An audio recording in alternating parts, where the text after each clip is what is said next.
واكله صافا صافا.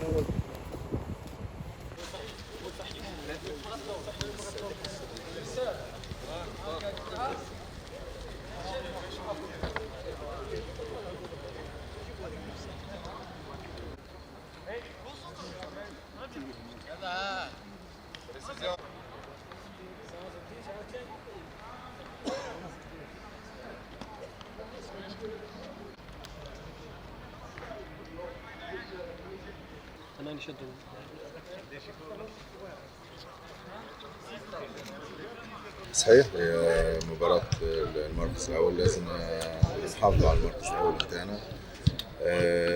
بطبيعة الحال مش نفكروا بالتعادل الحقيقة، لا ما بديناش. إن شاء الله بقدرة ربي نحققوا الانتصار، لأنه محتاجين الانتصار، خاصة لأنه الفترة اللي فاتت اللاعبين بصراحة قاعدين يقدموا في التمارين في مستوى جيد، بالرغم أنه الماتشات كانت صعب شوية، ولا حتى في التنقلات كانت صعيبة، ولكن الروح اللي موجودة في الفريق ممتازة. لذلك إن شاء الله غدوة يكون الانتصار، غدوة نلعبوا قدام جمهورنا وفي أرضنا، فبإذن الله تكون مباراة مزيانة بالنسبة لنا إن شاء الله. أول حاجة استاد مليان، سي اون ايكيب معناها كورياس سور لو بلان مورفولوجيك واتليتيك سون بريزون.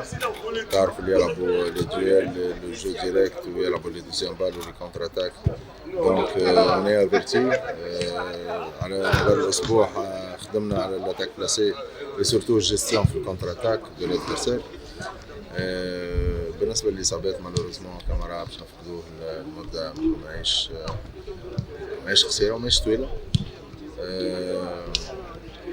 وكذلك عندنا لاعبين رجعوا من الإصابة، يعني مازال الفريق مازال ما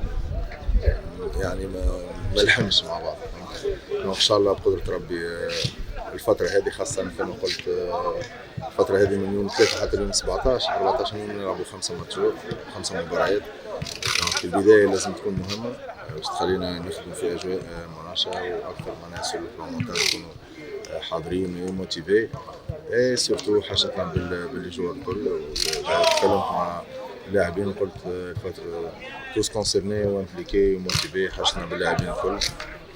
ان شاء الله السيكل القصير نتاع 2 سنين ان شاء الله يكون في صالحنا وناخذوا فيه اكثر ما يمكن من نقاط، سواء في الناحية الافريقية ولا البطولة المحلية. الفترة الصغيرة اللي فاتت في السنوات الصغيرة حامل لقب مرتين ولاعب نهائي، دونك يلزم نمثلوا أحسن تمثيل الفريق وكذلك حظوظنا بالنسبة للمسابقة هذه، وإن شاء الله ربي يوفقنا. بطبيعة الحال مش سهلة، فما فرق حاضرة وفرق عندها الاكسبيريونس الكافية في الأفريق، كيف احنا زادا كيف خلينا ناخذوا ماتش بار ماتش. اون سو كونسونتر بيان، عندنا بين البطولة وبين الكوب دافريك عندنا افكتيف اللي يقدر يكون حاضر وجاهز، وان شاء الله ربي يوفقنا ان شاء الله. قلت لي جور كل امبليكي وكونسيرني ولازم يكونوا موتيفي. مستحيل كان فما لاعب يلعب 5 ماتشات 90 دقيقة في اسبوعين، مستحيل. دونك حاجتنا باللاعبين نتاعنا الكل ان شاء الله معناها في التدوير الافكتيف نكونوا موفقين. بطبيعة الحال مع الجهاز الطبي تنسيق باش يكون لازم. انا ناخذ ماتش بار ماتش، ماذا بيا ديما نعملوا البلانيفيكاسيون، ما فماش يعني ما فماش بريفيرونس على حاجه. احنا كل مره عندك ادفرسير لازم تحاول تربح الادفرسير اللي قدامك، هذاك هو. شكرا.